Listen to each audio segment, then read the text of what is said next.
উলিল আমর অর্থ সমাজে আল্লাহর আদেশ নির্দেশ পরিচালনার অধিকারী শাসক ব্যক্তি।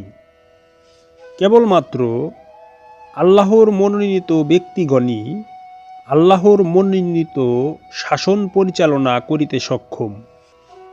ধরার বুকে কেবল তাহাদের দ্বারাই আল্লাহ পাক তাহার শাসন প্রতিষ্ঠা করিবার জন্য উপযুক্ত যোগ্যতা দান করিয়া তাহার প্রতিনিধি স্থানীয় যোগ্য ব্যক্তিত্ব তৈরি করিয়া থাকেন। তাহার আপন ব্যক্তি ছাড়া অন্য লোকে এই পরিচালনা জ্ঞান পাইতে পারে না। অতএব যে ব্যক্তির সঙ্গে আল্লাহ হইতে ওহী অথবা এলহামের প্রত্যক্ষ যোগ না থাকিবে, সেই ব্যক্তি কখনো উলিল আমর হতে পারেন না।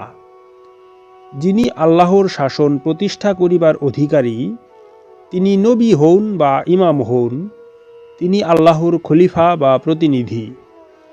অতএব নবীর নিজ ইচ্ছায় খেলাফত সৃষ্টি করিবার অধিকার নাই। আল্লাহর ইচ্ছার সমন্বয় তাহার ইচ্ছার সঙ্গে থাকিতেই হবে। জনগণের মনোনীত প্রথম 3 খলিফার সপক্ষে ধর্মীয় সমর্থনের প্রমাণ সৃষ্টি করিবার জন্য তাহাদের খেলাফতের সপক্ষে যেই সকল মিথ্যা হাদিস অনেক পরবর্তীকালে রচনা করা হইয়াছে, সেইগুলি শুধুমাত্র রাসূলের নামেই রচনা করিতে পারিয়াছে, যাহার ফলে কোরআনের কোনো বাণীর সমর্থন তৈরি করিয়া তারা রাখিতে পারেন নাই।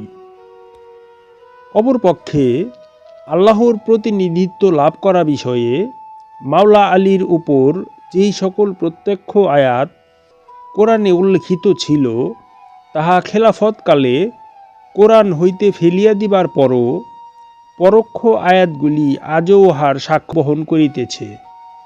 মাওলা আলী সংক্রান্ত এইরূপ প্রত্যক্ষ আয়াতের সংখ্যা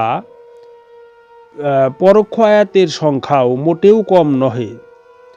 তাহাদের প্রয়োজন বোধে নবী পাককে তাহারা আল্লাহর ইচ্ছা ব্যতিরেকে নিজ হইতে সিদ্ধান্ত গ্রহণের অধিকারী বানাইয়া লয়। আবার ওই তাহারাই নবী পাককে তাহাদের প্রয়োজনের তাগিদে ক্ষেত্র বিশেষে তাহাদের মতো সাধারণ মানুষ হিসেবে প্রকাশ করিতেও যত্নবান হইয়া থাকে।